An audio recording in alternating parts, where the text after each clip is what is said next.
বন্ধুরা, শীতকাল মানেই বিভিন্ন ধরনের রিচ খাবার। তার মধ্যে তো পরোটা অন্যতম। সকালের জলখাবার হোক বা রাতের ডিনার, পরোটা হলে তো কোনো কথাই নেই। বাই দা ওয়ে, আমি দীপালি, তোমরা দেখছো তোমাদের চ্যানেল মায়ের আদরে রান্না। আজকে আমি তোমাদের সঙ্গে শেয়ার করতে চলেছি ফুলকপির পরোটা।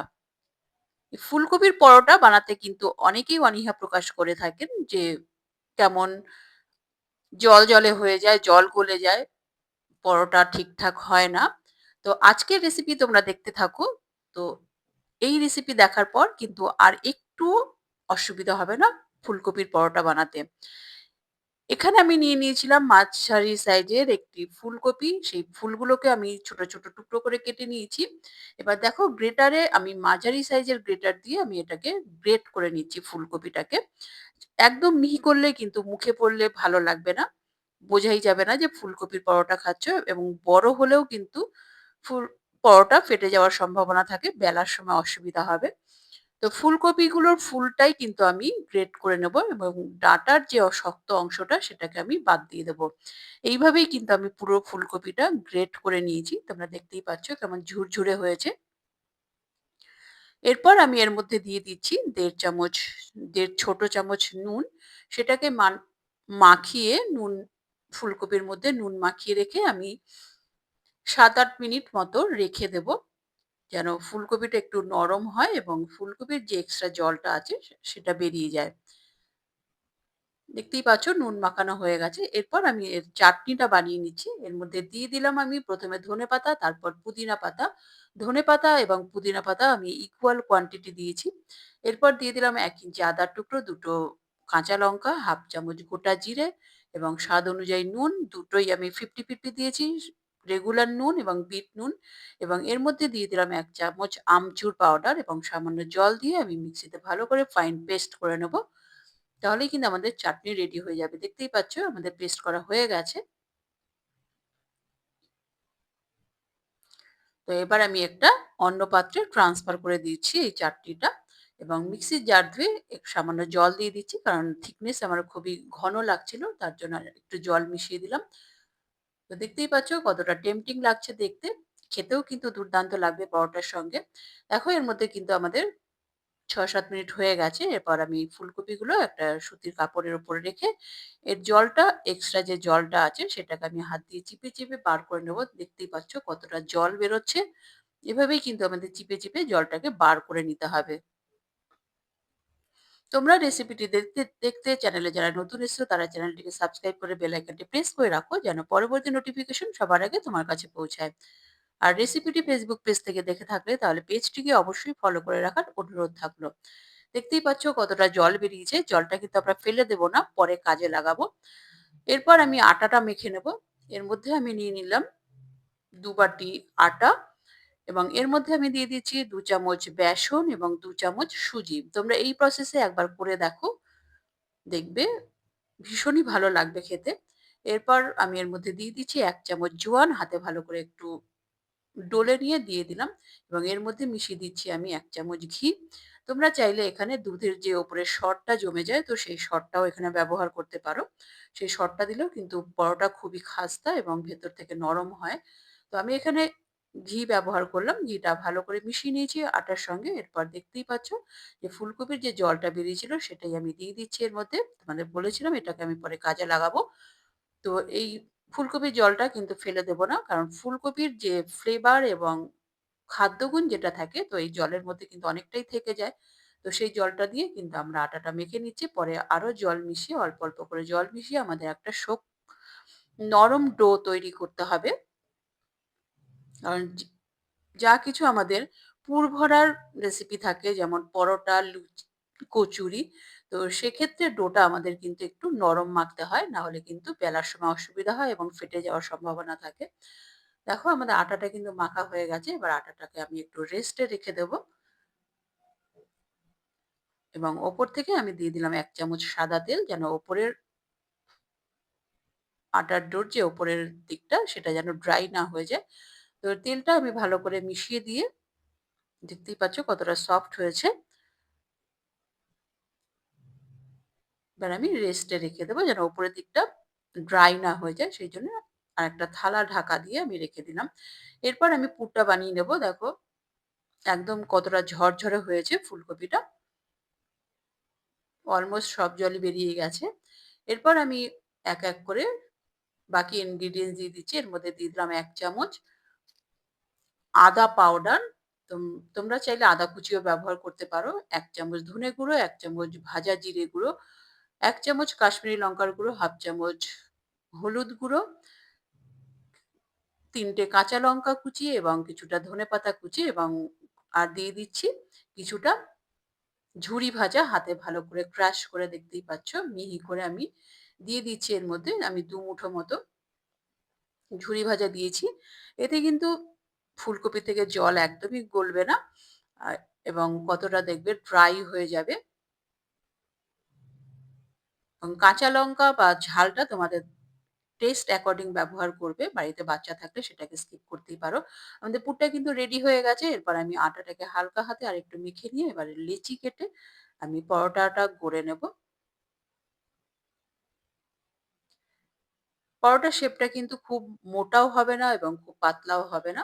তো সেই অনুযায়ী আমাদের লেচিটা কাটতে হবে। লেচিটাকে আটা আমি মাখিয়ে নিচ্ছি। এবার দেখো ৪ টে আঙুল ২ হাতে ৪ টে আঙুল করে পেছনে দিয়ে সামনে ২ টো আঙুল দিয়ে লেচির ওপরের দিকটা ধারগুলো আমাদের কিন্তু পাতলা করে নিতে হবে এবং নিচের দিকটা কিন্তু মোটা থাকবে। এরপরে আমি এর মধ্যে পুর দিয়ে দিচ্ছি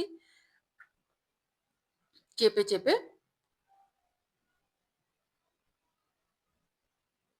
আমি ৩ চামচ মতো পুর দিলাম এর মধ্যে। দেখো চামচ দিয়ে এভাবে বসিয়ে দিয়ে উপরের দিকটা এভাবে ফোল্ড করে আমাদের কিন্তু সিল করে নিতে হবে। এই সিলটা কিন্তু ভীষণ ইম্পোর্টেন্ট। ভালো করে সিল করতে হবে। দেখতেই পাচ্ছ কিভাবে আমি সিলটা করে দিলাম। এভাবে কিন্তু সিলটা করে নেবে তোমরা খুব ভালো করে। নাহলে কিন্তু পরোটা বেলার সময় ফেটে যেতে পারে।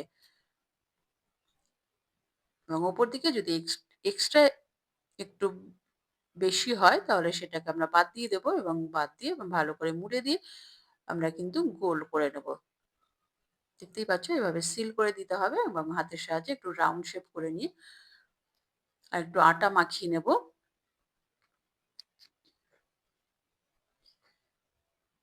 এবং ২ হাতের সাহায্যেই হাতে একটু চ্যাপ্টা করে নেব যতটা সম্ভব এবং ঘুরিয়ে যতটা সম্ভব আমাদের কিন্তু বড় করে নিতে হবে। এতে কি হবে পুরটা যে ভেতরে দেওয়া আছে সেটা কিন্তু চারিদিকে সমানভাবে স্প্রেড হয়ে যাবে এবং আরেকটু শুকনো আটা দিয়ে আমাদের এটা বেলে নিতে হবে। দেখতেই পাচ্ছ আমরা যদি বাঁদিক থেকে শুরু করি তাহলে বাঁদিক দিয়ে ওপরে উঠে কিন্তু ডান দিক ঘেঁষে আমাদের বেলনটাকে নামাতে হবে।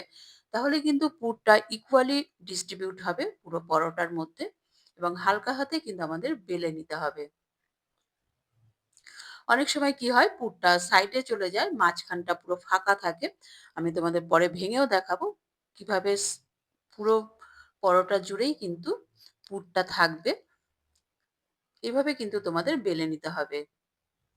তোমরা যে দিক থেকে বেলন তুলবে তার অপোজিট দিকে কিন্তু বেলনটাকে নামালেই কিন্তু প্রপার পুর ভরা পরোটা তৈরি হয়ে যাবে। দেখতেই পাচ্ছ আমাদের কিন্তু একটা বেলা হয়ে গেছে। আমি তাওয়াতে দিয়ে দিচ্ছি। এবার হাতের সাহায্যে ঘুরিয়ে কিন্তু আমাদের একটু মিডল ফ্লেমে ভেজে নিতে হবে ১ম এ শুকনো খোলায়।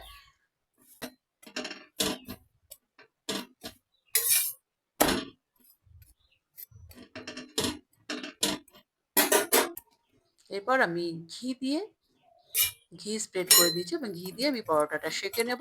তোমরা চাইলে তেল বা বাটার দিয়েও সেঁকে নিতে পারো। আমি এখানে ঘি দিয়েই প্রেফার করলাম।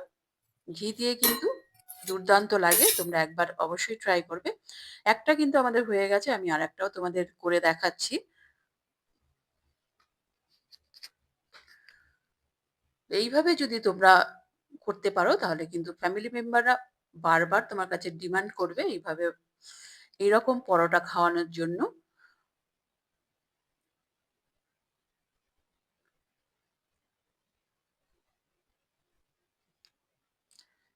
তোমরা রেসিপিটি অবশ্যই ট্রাই করবে। ট্রাই করে আমাকে কমেন্ট করে জানাবে তোমাদের কেমন লাগলো। দেখো আমি মুখটা সিল করে দিচ্ছি। দেখতেই পাচ্ছ কিভাবে সিল করছি। এটা তখনই সম্ভব হবে যখন আটাটা প্রপার মাখা হবে। তোমরা আটার পরিবর্তে কিন্তু ময়দা দিয়েও আটার ডোটা বানাতে পারো পরোটার। তো আটা দিয়েও কিন্তু খুব খারাপ স্বাদ হয় না, খুবই ভালো স্বাদ হয়। তো ময়দাটা তো আমাদের স্বাস্থ্যের জন্য খুব একটা উপকারী নয়। তো সেইজন্য আটাটা ব্যবহার করাই খুব ভালো। তো আরেকটিও আমি বেলে দেখিয়ে দিচ্ছি। দেখতেই পাচ্ছ আমি বাঁদিক ঘেঁষে বেলনটা তুললাম এবং ডান দিক ঘেঁষে কিন্তু বেলনটাকে নামিয়ে নিলাম।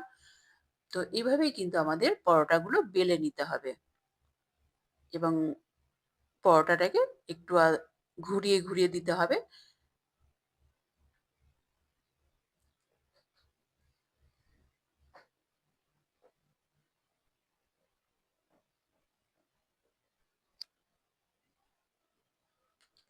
হাতের সাহায্যে আমাদের কিন্তু ১ম এ একটু ঘুরিয়ে নিতে হবে।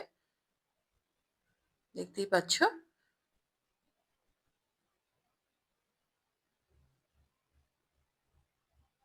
এবং ঘি দিয়ে আমি পুরো পরোটাটা সেঁকে নেব।